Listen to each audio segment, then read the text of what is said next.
Bonsoir à toutes et à tous et bienvenue au Journal du Soir. Voici le sommaire.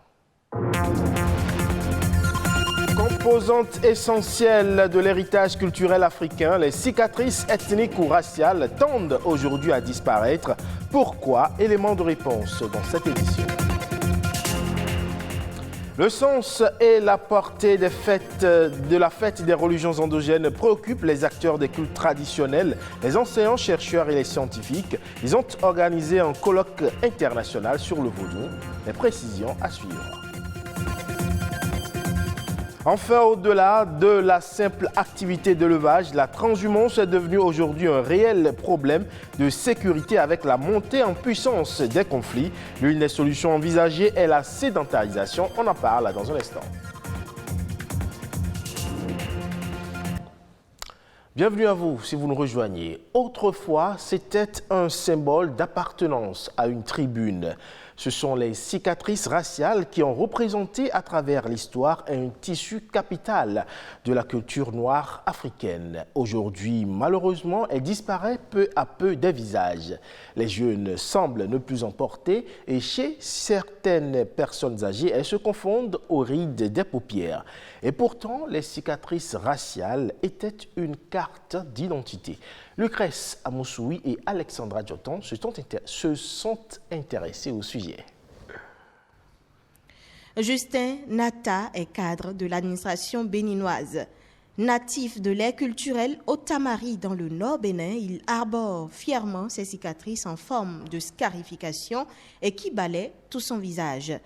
Chez les Beta-Maribé, les cicatrices s'appliquaient sur le visage entre 2 ans et 3 ans.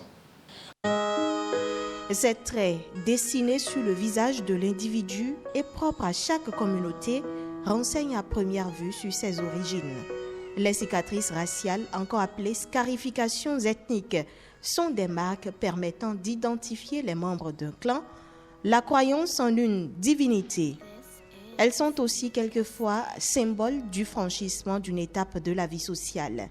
C'est des incisions qu'on peut faire sur le visage, sur le corps. Et là, ça se pratique à l'aide des pierres, les tessons de bouteilles. On peut utiliser aussi un couteau pour le faire. On ne le fait pas simplement. C'est par rapport à la culture, par rapport à la religion. Donc c'est un signe identitaire. Et selon l'horizontalité ou la verticalité de ces cicatrices, cela permet de dire il est de tel clan ou de tel autre clan. Et vous voyez, certaines collectivités ou certains groupes socioculturels s'arrangent avec les divinités pour ne pas faire ces cicatrices-là. D'autres ne le font plus du tout parce qu'ils veulent être collés à la modernité. Voilà qui pose le problème actuel de la disparition progressive de la pratique des cicatrices ethniques qui, quoique présentant des avantages, exposent également à certains risques. Les avantages, par exemple, si vous rencontrez quelqu'un qui porte cette cicatrice alors que quelqu'un qui portait cette cicatrice vous a fait du bien, en signe de reconnaissance, vous allez bien accueillir cette personne-là. Mais si malheureusement, c'est que quelqu'un qui porte une cicatrice pareille, vous avez fait le mal et que vous rencontrez quelqu'un qui en porte, vous voyez, l'esprit de vengeance, vous voyez, moi par exemple, quand je passe, on m'identifie aussitôt. On dit, ben, vous êtes de la Takora. Ensuite, quand vous allez à la pratique, il se pourrait que des maladies soient transmises pendant qu'on est en train de scarifier les enfants qui vont porter ces cicatrices-là, ou les personnes. Parce qu'en général, c'est un seul couteau qu'on utilise. Au vu des multiples inconvénients des cicatrices raciales précédemment relevées, il n'est plus forcément nécessaire de conserver la pratique, estime Justin Nata. Les cicatrices raciales constituent un patrimoine essentiel de plusieurs tribus africaines tant elles sont pleines de signification. Ainsi, ne devrait-on pas simplement allier la modernité à la tradition pour préserver cet héritage ancestral? D'une interrogation à une autre, on marque un arrêt sur la célébration du 10 janvier. C'était la fête nationale des religions endogènes. Le 10 janvier et après, donc, cette thématique a réuni, ou plutôt réunit chaque année, et cela depuis bientôt 3 ans, chercheurs et acteurs du monde culturel du Bénin et d'ailleurs. Cette année encore, l'université d'Abomey-Calavi a ouvert ses portes aux scientifiques internationaux. Et le thème retenu, le vaudou dans un monde en mutation, de la prétention cartésienne à la rationalité montique. Rodrigue Babagbeto et Wenceslas Aouanou nous donnent ici plus de précisions. Le vaudou, les religions endogènes de façon générale n'ont jamais eu de droit de jour de commémoration, comme vous le savez, jusqu'en 1993. Il n'y en a pas eu. Et aucun autre pays dans le monde ne célèbre ces religions traditionnelles à une date précise, à part le Bénin. 10 janvier, les gens font quelques tam-tams, on n'arrive pas à comprendre ce que c'est que le vaudou. 10 janvier et après. Pour donner une explication véritable du vaudou, une génération de penseurs-chercheurs explore ce champ de connaissances situé entre le visible et l'invisible, avec pour objectif d'unir l'enseignement supérieur à la pensée du vaudou. On a voilé pendant longtemps l'image du vaudou par la colonisation et nous avons le devoir de restituer la vérité. Ce n'est pas venir faire du fétichisme ou bien du non, mais nous allons exploiter tout ce que nous avons comme recette dans le couvent. Ici, têtes couronnées, acteurs du monde universitaire et étudiants sont réunis pour 3 jours dans le but de mener des réflexions sur la rationalité montique du vaudou. Pour nous, il faut sortir de l'impuissance intellectuelle d'abord. Et c'est ça le vaudou que nous avons pris comme, si vous voulez, le paradigme par excellence pour sécréter une vision. C'est ça le sens de la rationalité montique parce que, en fait, en termes de raisonnement, vous voyez, il y a eu une architecturation de l'environnement par les vaudous. Les traditions pour eux de trouver des solutions aux problèmes d'une société. À la fin, les conclusions sont unanimes. Le vaudou doit se mettre au pas des transformations. Comme l'a dit Héraclite d'Éphèse, rien n'est statique, tout est dynamique. Donc il faudra suivre cette dynamique-là en réadaptant chaque fois la réalité vaudou.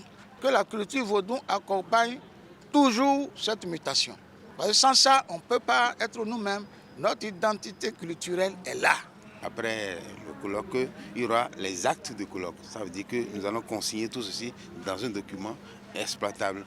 Et ça va relancer maintenant la recherche dans plusieurs domaines concernant le vaudou, chacun dans son secteur.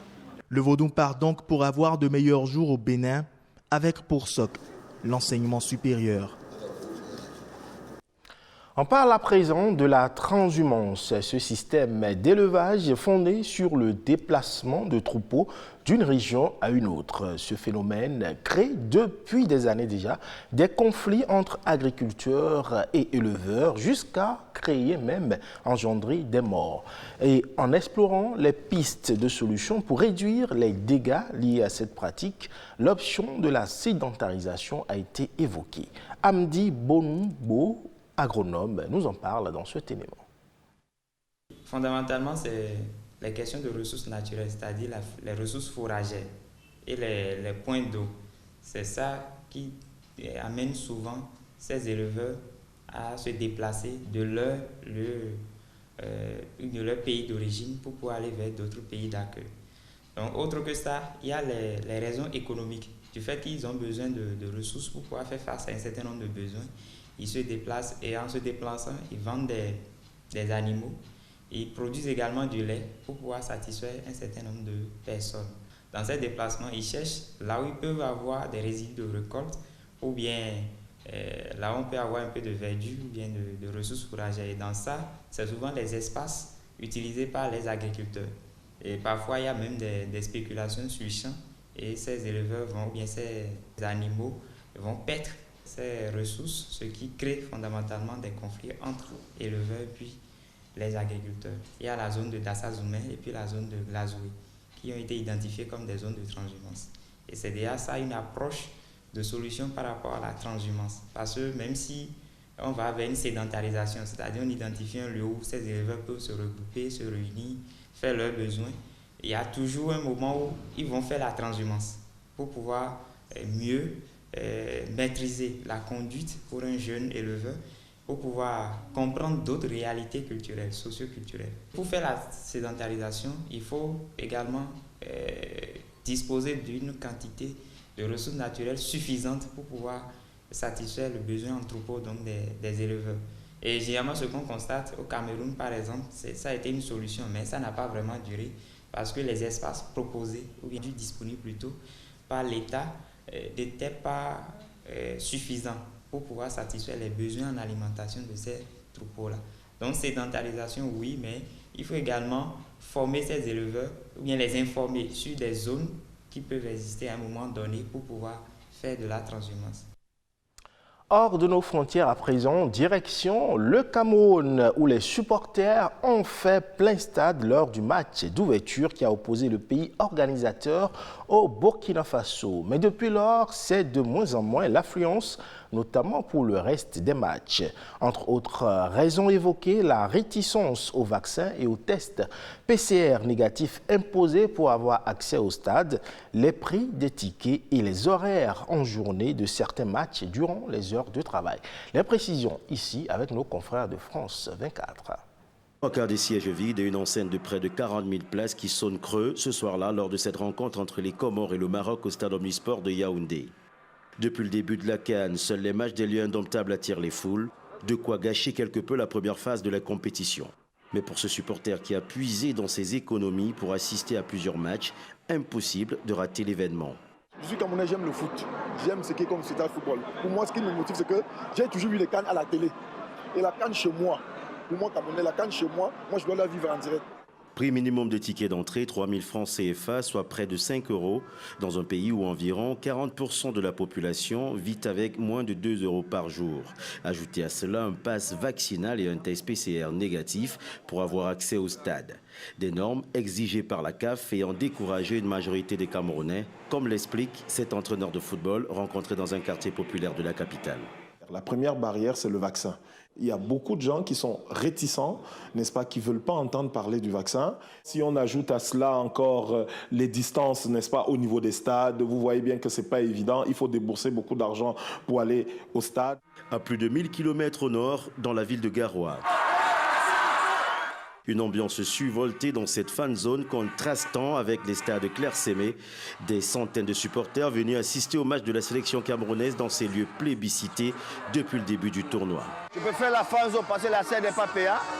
Le test Covid n'est pas exigé. Il suffit d'avoir un masque et une température normale pour accéder à la fan zone. Et l'ambiance est cool. Il y a de la joie et les amis sont... Pour que les stades trouvent enfin leur public, le gouvernement a réduit les heures de cours et de travail pour les élèves et les fonctionnaires. Dans les villes comme Yaoundé, des navettes gratuites assurent le transport vers les enceintes où des places sont même offertes par les employeurs et certains ministères. C'est donc tout pour cette édition du soir, à retrouver sur le site de l'ORTB le 3, www.ortb.bj. Prenez soin de vous et à demain.